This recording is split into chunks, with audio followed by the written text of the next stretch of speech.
Eh, Buenos días. En esta ocasión vamos a abordar el capítulo 12 del libro de texto que está dedicado al estudio de lo que son las corrientes eléctricas.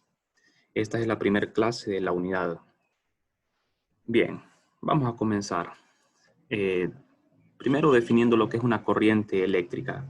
¿Qué es una corriente eléctrica? Pues una corriente eléctrica no es más que el flujo de carga. Una corriente es cualquier movimiento de carga de una región a otra. No importa de qué signo sea, es un movimiento de carga.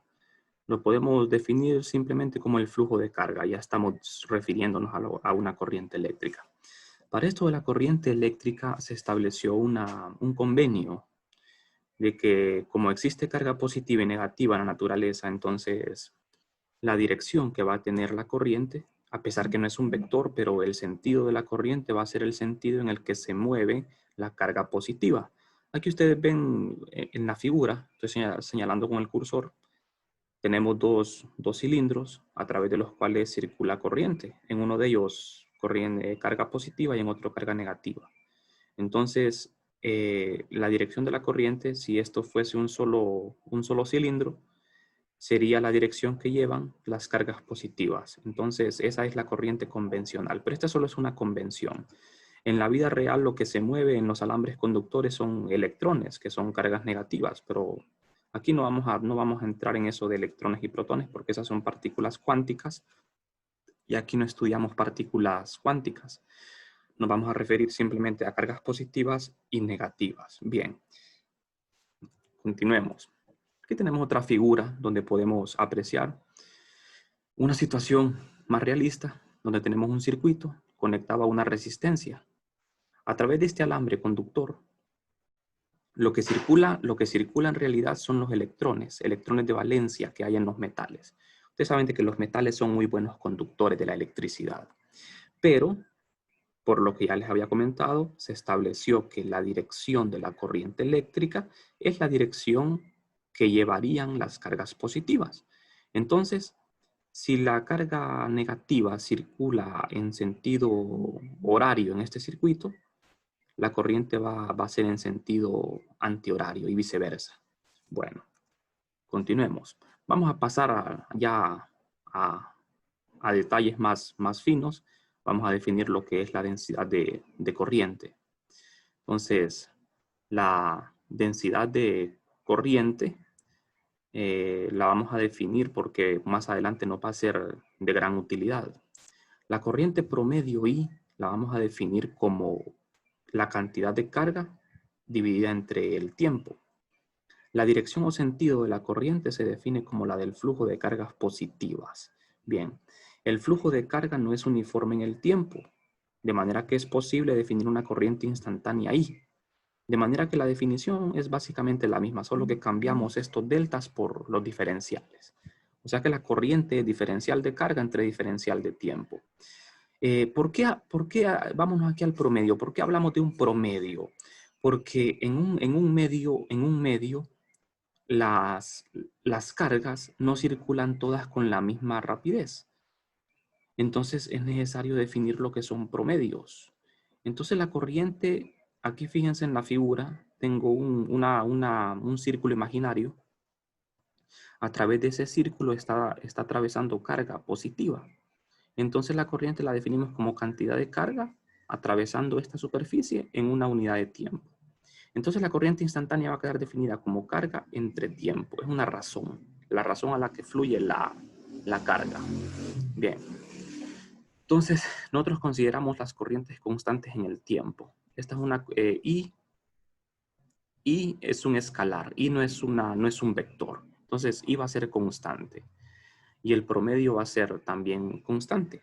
Bueno, pasemos a un tema muy interesante que es la corriente estacionaria.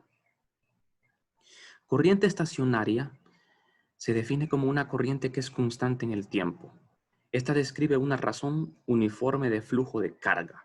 La unidad para la corriente es el amperio. ¿Qué es un amperio? Es un coulomb por segundo.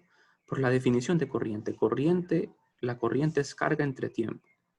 De manera que la unidad de carga es coulomb y la de tiempo es segundo. Entonces el amperio es un coulomb sobre segundo.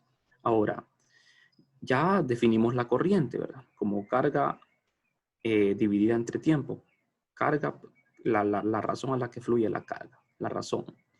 Entonces, la corriente puede viajar de diferentes maneras. Hay corrientes de diferentes tipos que más adelante los vamos a abordar, pero por ahora centrémonos en las corrientes de conducción, ¿verdad? Las corrientes que necesitan un medio para moverse. Entonces, las corrientes que ocupan un medio para moverse, generalmente le llamamos corrientes de conducción. Estas corrientes pueden viajar a través de diferentes geometrías. Por ejemplo, la corriente puede moverse a lo largo de un alambre y una línea, puede moverse a lo largo de una superficie o a lo largo de un volumen. Aquí tenemos, en esta figura tenemos una corriente filamental, una corriente que está circulando a través de un alambre. Acá tenemos una corriente circulando a través de una superficie, que no necesariamente tiene que ser plana. Y aquí tenemos corriente circulando a lo largo de un volumen. No nos interesa si esta corriente se debe a carga positiva o negativa. Eso no nos interesa por ahora. Simplemente la generalizamos como corriente. Y fíjense en algo interesante, que la corriente no es un vector, pero tiene un sentido. ¿De acuerdo? Bueno, a las corrientes a lo largo de líneas las llamamos corrientes filamentales y son las más sencillas. El modelo más sencillo aquí va a ser el de la corriente filamental. A la hora de trabajar, esto va a ser lo más fácil. Bueno, cuando el flujo de carga se encuentra distribuido en un volumen o superficie, tenemos un problema. Cuando la corriente filamental, las cosas son simples, pero cuando la corriente es superficial o volumétrica, entonces tenemos un problema. Y para solventar ese problema, lo que hacemos es definir otras cantidades llamadas densidades de corriente. Entonces esas densidades de corriente van a ser densidades de corriente volumétrica y superficial. Entonces aquí, por el momento, vamos a obtener una expresión para esas densidades de corriente, tanto volumétrica como superficial. Vamos a comenzar con la densidad volumétrica J. Esta densidad J va a ser la más importante en todo nuestro recorrido por el curso de 415. Entonces vamos a empezar definiendo J. Definir J, ¿quién es? Y además de eso, obtener una expresión matemática de mucha utilidad. Entonces, la dirección de este vector J va a ser la misma que la del flujo de carga. Y su magnitud es corriente por unidad de área a través de una superficie colocada perpendicular al flujo. Entonces aquí tenemos un área transversal. Esta área transversal está siendo atravesada por carga positiva. Y aquí está la corriente. Fíjense bien, la dirección que llevan las cargas es la dirección de la corriente. Entonces, como modelo usamos un cilindro. Este cilindro tiene dimensiones: área transversal delta A y longitud delta L. Y la corriente sería J. J siempre va a tener la misma dirección de la corriente I. En eso se parecen, ¿verdad? En eso siempre, no hay ningún caso en que J e I tengan direcciones distintas. No va a haber ningún caso. Siempre se va a cumplir esto. Ahora, J es un vector, mientras que I no es un vector. Pero tienen la misma dirección. O sea, entre comillas, I tiene una dirección, ¿verdad? Bueno, lo que queremos es obtener una expresión útil para J. Vamos a definirla primero. ¿Cómo se define J? Como corriente por unidad de área. Creo que aquí vamos a ver. Por aquí tengo la definición. Entonces vamos a ver. Deseamos obtener una expresión para J. ¿Cómo? ¿Cómo lo vamos a hacer? J, corriente I. Aquí hay un error, ¿verdad? I es corriente por unidad de tiempo. Aquí hay un error. Aquí es I, no es J. I es corriente por unidad de tiempo. Entonces, si despejo para el DDQ es corriente por unidad de tiempo. Entonces, esta es la definición de J, corriente por unidad de área. Me voy a ir atrás. J, la densidad volumétrica de corriente se define como corriente atravesando un área. Siempre que haya corriente atravesando un área, estamos hablando de densidad volumétrica. Aquí uno se confunde porque uno dice, bueno, si es densidad volumétrica debería ser corriente por volumen, pero no es así. Es corriente atravesando un área, corriente por volumen o por área. Entonces, de esta definición de J, esta misma definición me da la unidad de J. ¿Qué unidad tiene J? Coulombs sobre metro cuadrado. Entonces, Aquí estamos trabajando con promedios. Siempre empezamos con promedios para pasar luego al caso instantáneo. De aquí puedo despejar para I la corriente promedio en términos de J. Ahora, esta I, que es esta misma I, aquí hay un error, ¿verdad? Esta I y esta I son la misma, entonces yo puedo sustituir esta I acá. Al sustituirla me queda I d de Q. En esta ecuación, d de Q igual a I por d de A por d de T. Aquí hay que corregir, aquí es una I. Entonces, como el d de Q, por definición de 321, definición de densidad volumétrica, d de Q es ρ por d de T. Entonces, d de T es igual a volumen del cilindro. Bueno, entonces el d de Q, una vez sustituyendo este acá, este d de tau es el volumen del cilindro. El volumen del cilindro es área por altura, d de L por d de A, por ρ. Ahora, si yo igualo esto d de Q, este d de Q con este d de Q, lo que estoy señalando acá, este con este lo igualo, entonces, ¿qué voy a obtener? Voy a obtener una expresión para J. Aquí se va a cancelar un término que es el d de A y me queda una expresión para J. J es igual a ρ por d de L entre d de T. Ahora, d de L entre d de T, longitud entre tiempo, eso es rapidez, eso es velocidad. Pero velocidad promedio. ¿Pero velocidad de quién? Velocidad de las cargas en promedio. Recuerden que todas las cargas se mueven con diferente rapidez. Todas se mueven de forma aleatoria y con diferente rapidez, pero aquí estamos hablando de promedios. Entonces, definimos la densidad volumétrica de corriente promedio es igual a la densidad de carga volumétrica multiplicada por la velocidad promedio de las cargas. Esta ρ es densidad de carga, esta es densidad de corriente. No confundir, ¿verdad? La densidad de carga es un escalar, la densidad de corriente es un vector. Bueno, entonces, esta relación es idéntica para el caso instantáneo. J, que es un vector, densidad volumétrica de corriente, es igual a ρ por B.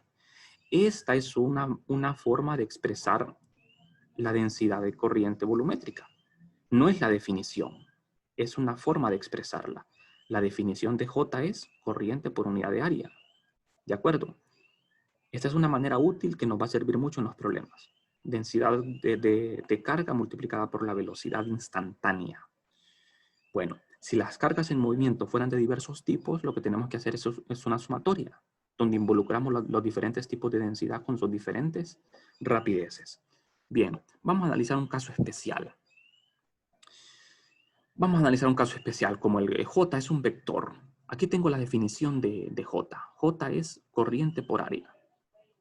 Y aquí despejo para I. I es densidad de corriente por A. Ahora, ya sabemos de que la densidad de corriente es corriente atravesando un área transversal. Entonces, ¿qué pasa? Cuando J, el vector J y D de A, que son vectores, ambos son paralelos, aquí por definición de producto punto me queda un coseno de teta, pero cuando son paralelos el ángulo entre ellos es 0, de manera que coseno de 0 es 1. Este es en el caso de que sean paralelos. Es simplemente J por A. Multiplico el área de lo que sea, de un círculo, de un cuadrado, lo multiplico por la densidad y eso me da la corriente. Ahora, ¿qué pasa si no son paralelos? Entonces, si no son paralelos, el coseno de teta no va a ser 1. Aquí faltaría un coseno de teta. Pero vámonos a un caso todavía más general. Supongamos de que, fíjense bien, aquí tengo una integral. Es que este es el caso general. O sea, siendo serios, siendo bastante formales, es una integral, ¿verdad? No es un simple producto, es una integral. Corriente es J punto de A. La corriente es una derivada, la derivada de Q con respecto al tiempo. Ahora, vámonos aquí, miren. Si yo integro, esta es una ecuación diferencial. Esta que está aquí, la que estoy señalando con el cursor es una ecuación diferencial. Si yo integro ambos lados, en el lado izquierdo tengo la corriente total, en el lado derecho tengo esta integral. Esto se convierte en esto. Ahora, si J es uniforme en toda la superficie, o sea, es constante, J puede salir de la integral y me queda la integral de un área a través de una superficie que es abierta, limitada por una curva. La superficie puede ser abierta o cerrada, no importa. O sea que puede haber corriente atravesando una pelota de fútbol o corriente atravesando una página de una hoja de papel. Bien, entonces, al sacar J de la integral, me queda J multiplicado por un área. Sería J por A por coseno de teta. Si J y A son paralelos, el coseno de teta es 1. O sea, si teta es 0 es porque son paralelos y me queda esto. Ese es un caso especial, ¿verdad? Que habría que... Vámonos a un caso más general, siempre hablando de la densidad de corriente, un caso más general. Si J, que es la densidad volumétrica de corriente, y D de A no son paralelos a la superficie y la superficie es irregular, aquí tenemos un problema todavía más difícil. En el caso anterior, hablamos de una superficie abierta, limitada por una curva, y una superficie regular. Este es un círculo, es fácil de integrar. Ya sabemos cuál es el área de un círculo, no hay que hacer integral, de hecho. Pero ¿qué pasa si la superficie es irregular? Esta superficie es un volumen, no es una esfera, no es una esfera, es irregular. Entonces aquí yo no puedo despejar J porque J no va a ser constante en esta superficie. De manera que la integral hay que resolverla. Y para resolverla tengo que saber quién es J. ¿De acuerdo? O sea que esto que tengo aquí es la forma más general de expresar lo que es la corriente eléctrica. No es la definición de corriente eléctrica. La definición de corriente es carga entre tiempo. Pero esta es una manera de expresar la corriente en función de la densidad volumétrica de corriente, ¿de acuerdo? Bueno, ahora pasemos al siguiente caso, la densidad superficial de carga. En la densidad superficial de carga, por el contrario, lo que tenemos es carga atravesando una superficie en lugar de un volumen. Ahora, pero ¿cómo vamos a definir K? K, el vector K, es nuestra densidad superficial de carga. ¿De acuerdo? J para la volumétrica, K para la superficial. ¿De acuerdo? Entonces, la corriente está atravesando esta superficie que no tiene que ser plana. Puede ser una superficie de una pelota, una superficie cualquiera. Entonces, K apunta en la dirección en que se mueven las cargas. K tiene la misma dirección de I, de la corriente. Entonces, definimos un elemento de línea perpendicular a K. No necesariamente perpendicular. El que tiene que ser perpendicular al DDS es un vector T unitario, ¿de acuerdo? Entonces, ¿cómo se define K? K se define como corriente entre longitud. Vamos a ver, recapitulemos aquí. J se define como corriente entre área. K se define como corriente entre L. ¿De acuerdo? Corriente atravesando una línea. ¿De acuerdo? Bueno, entonces, esta es la magnitud de K. Esta es la definición de K. Esto me permite a mí obtener lo que son las unidades de K. ¿Cuáles son las unidades de K? Corriente entre longitud, amperio sobre metro. Esta es su unidad, amperio sobre metro. Necesitamos una expresión para K, igual que para J. Una expresión en términos de la velocidad de las cargas. Comenzamos con los promedios. La corriente promedio, I, se define como carga entre tiempo. Esta es la definición de corriente. De aquí despejamos para carga, me queda en función de la corriente y queda esto. Este es el mismo procedimiento, pero lo voy a explicar un poco rápido. Entonces, como K se define como corriente entre longitud, en vez de L puedo poner un DDS. ¿De acuerdo? Este DDS es el que está aquí en la figura. Este es el DDS. O sea, esta figura me permite ver la definición. Corriente atravesando una línea. Entonces, de aquí despejo para la corriente. Me queda en función de la densidad superficial. Ahora, tengo el D de Q. D de Q es K por DDS por DDT. ¿Pero de dónde sale esto? Como yo tengo aquí que I es K por DDS, este I lo sustituyo acá y me queda K por DDS por DDT. Ahora, otra vez, como lo hicimos en el caso anterior, D de Q, por definición de densidad superficial, esta sigma es la densidad superficial de carga, la que vieron entre 21, densidad superficial de carga, es carga entre área. Entonces, si despejo para la carga, me queda densidad por área. Este D de Q lo puedo escribir de otra forma, porque el DDA, el área de esa superficie, que es como un cuadrado, es DDL por DDS. ¿verdad? DDL vendría a ser como el arco de DDS, el ancho del área. Entonces, DDQ es sigma por DDL por DDS. Ahora, igualando los DDQ, Al igualar los D de Q, se cancela el DDS y me queda K es igual a sigma por DDL entre DT. Pero ya sabemos de que longitud entre tiempo es rapidez, promedio de las cargas, rapidez de las cargas. Entonces, la densidad superficial de carga es la densidad quiero decir, superficial de corriente, es densidad superficial de carga multiplicada por la velocidad promedio. Para el caso instantáneo, la expresión se parece, solo que le quitamos estos corchetes. Hay que memorizarse estas expresiones, ¿verdad? La densidad superficial es densidad superficial de carga multiplicado por la velocidad instantánea. El vector t es normal al elemento de línea de ds. Este siempre va a ser así. El vector t unitario siempre va a ser normal al elemento de línea.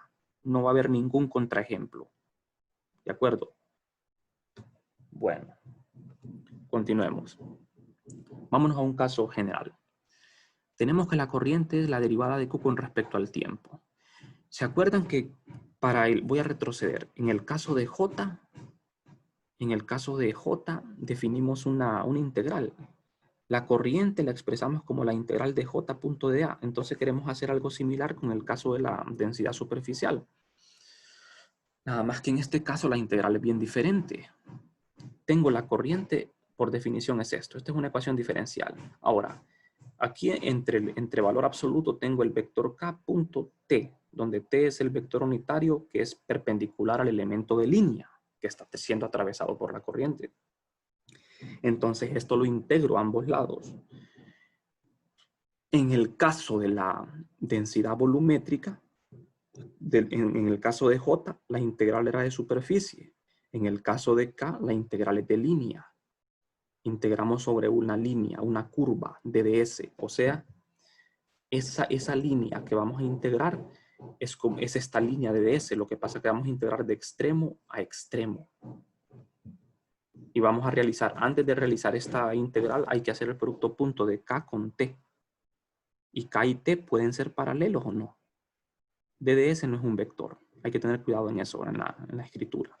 Bueno, ya definimos las densidades. Vamos a ver. Ahora vamos a pasar a otro tema importante, que es el elemento de corriente. Podemos definir unos elementos de corriente, los cuales son útiles para plantear problemas en magnetostática. En lugar de localizar cargas con un vector de posición, vamos a localizar elementos de corriente. O sea, les voy a resumir esto. Entre 21, con los vectores de posición R y R', ustedes lo que localizaban eran cargas en el espacio. Cargas y puntos de campo. Ahora en 4.15, con esos vectores R y R', ya no vamos a localizar cargas. Lo que vamos a localizar son elementos de corriente. No corrientes, sino elementos. La corriente no se puede localizar porque la corriente está extendida. Lo que se puede localizar es un elemento de corriente, un pedacito de la corriente. Pero esos elementos de corriente los vamos a definir de una manera bastante particular. Entonces, vamos a tener tres casos: la corriente filamental, la corriente volumétrica, la corriente superficial. Entonces, los elementos de corriente van a ser el elemento filamental, el elemento superficial y el volumétrico. El elemento filamental es I por DDS, así se define. El superficial es K por DDA y el volumétrico es J por DD tau. Todos estos elementos, que son tres, son equivalentes. ¿A qué me refiero? Son dimensionalmente iguales, o sea, poseen las mismas unidades. La unidad del elemento es amperio por metro. ¿Por qué? Vámonos al primero, que es el más simple. Corriente por DDS. Corriente es amperio y DDS es longitud, es metro. Entonces, amperio por metro. Esa es la misma unidad de los tres elementos. Entonces, estos tres elementos nosotros los podemos igualar porque son dimensionalmente son dimensionalmente iguales. ¿De acuerdo? Entonces, hay que memorizar esto porque estos van a ser nuestros compañeros de aquí en adelante. Estos elementos de corriente los vamos a tener que utilizar en todas las integrales, porque en vez de cargas, vamos a tener elementos de corriente. ¿De acuerdo? Lo que entre 21 teníamos cargas, ahora vamos a tener en el espacio elementos de corriente, que hay que localizarlos con vectores de posición. Las integrales van a ser más difíciles porque la carga era un escalar, mientras que los elementos de corriente son vectores. Los tres son vectores. Solo que hay que tener cuidado en algo. Fíjense bien. En el primer elemento, la corriente es un escalar, siempre. DDS es vector. En el elemento superficial, K es vector, DDA es escalar. En el elemento volumétrico, J es vector, DD tau es escalar. Solo en el elemento filamental, el DDS es vector, porque la corriente tiene que ser un escalar, a pesar de que tiene un sentido, ¿no es así? Bueno, dejemos atrás eso. Ahora pasemos a la ecuación de continuidad, ya para finalizar con esta clase. La ecuación de continuidad es una de las más importantes en electromagnetismo, porque expresa lo que es la conservación de la carga. Los principios de conservación son muy importantes en la física, como ustedes ya lo saben. Tenemos la conservación de la energía, la conservación del momento lineal, del momento angular. Y en electromagnetismo hablamos de lo que es la conservación de la carga. La carga en todos los procesos del universo se tiene que conservar. No se puede crear ni destruir carga. La carga se conserva. Entonces, aquí tengo unas figuras para tratar de enfocar mejor esta teoría. Entonces, vamos a ver. Esto que tengo aquí, estas dos figuras son volúmenes. Tengo dos volúmenes. B. Estos volúmenes definen una superficie S, que es irregular, porque es un caso muy general. Entonces, dentro de estos volúmenes hay cargas. No importa si es positiva o negativa, hay carga. Entonces, la carga que está encerrada en estos dos volúmenes puede salir a través de porque la superficie, supongamos de que es imaginaria, ¿verdad?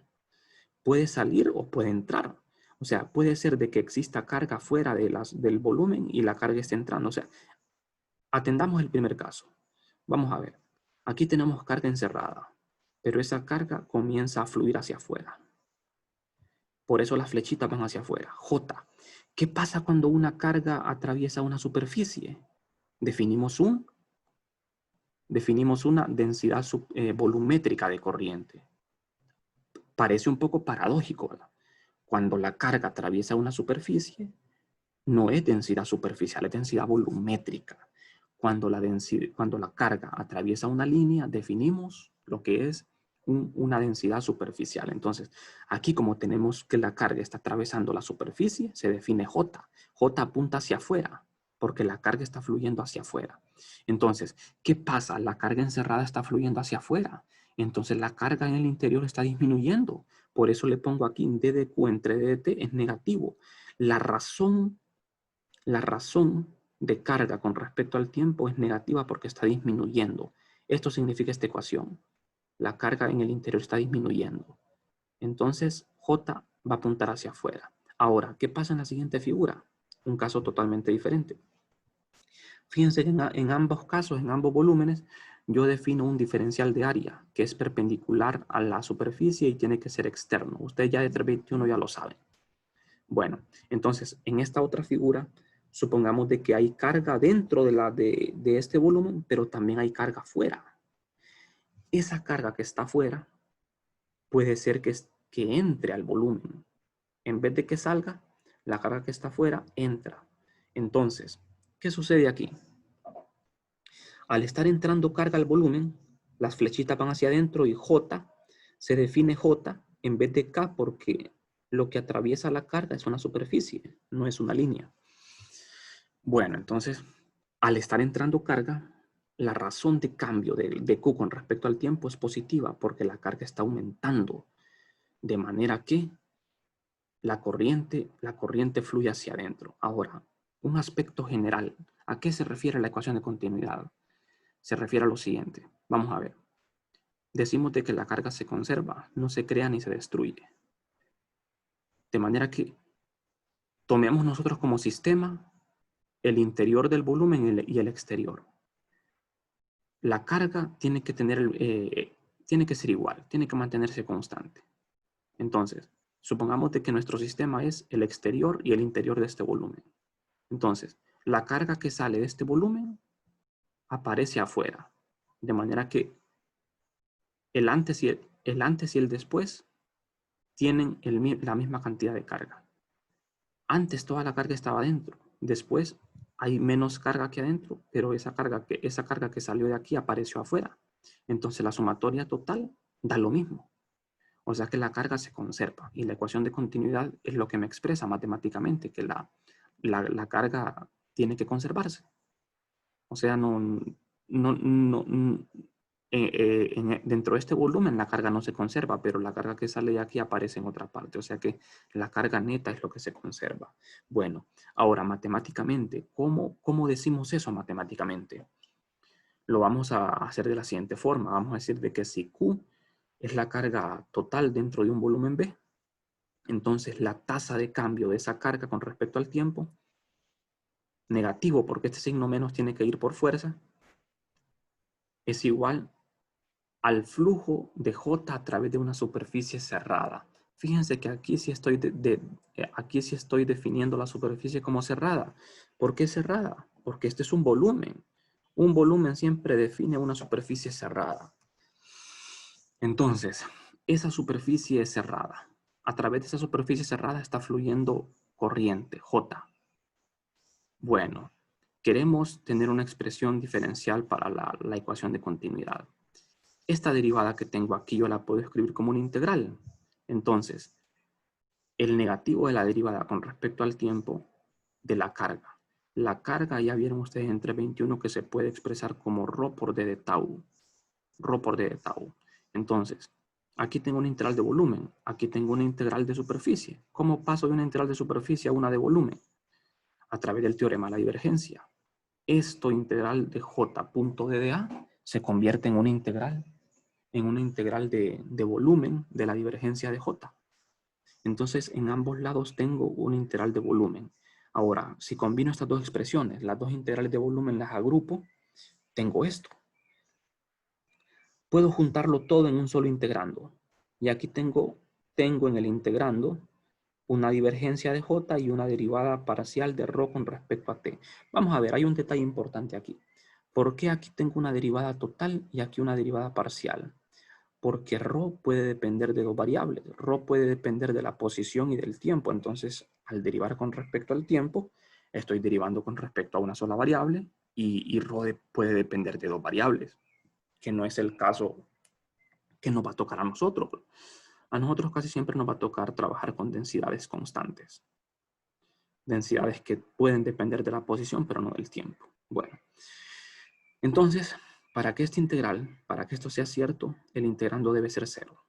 De manera que aquí nos queda lo que es una expresión diferencial de la ecuación de continuidad. Esto que ven encerrado aquí es la famosa ecuación de continuidad. Así es como se presenta en la mayoría de libros, en todos los textos, así se le conoce, la ecuación de continuidad, y vale la pena memorizarla, ¿verdad? La divergencia de J, ya saben qué significa divergencia, ahora no tengo que hacer tanto hincapié en esto.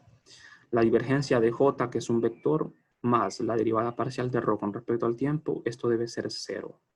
Esto se tiene que cumplir.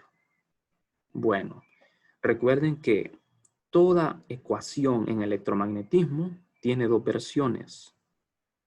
Una versión diferencial y una integral. Aquí tenemos esto.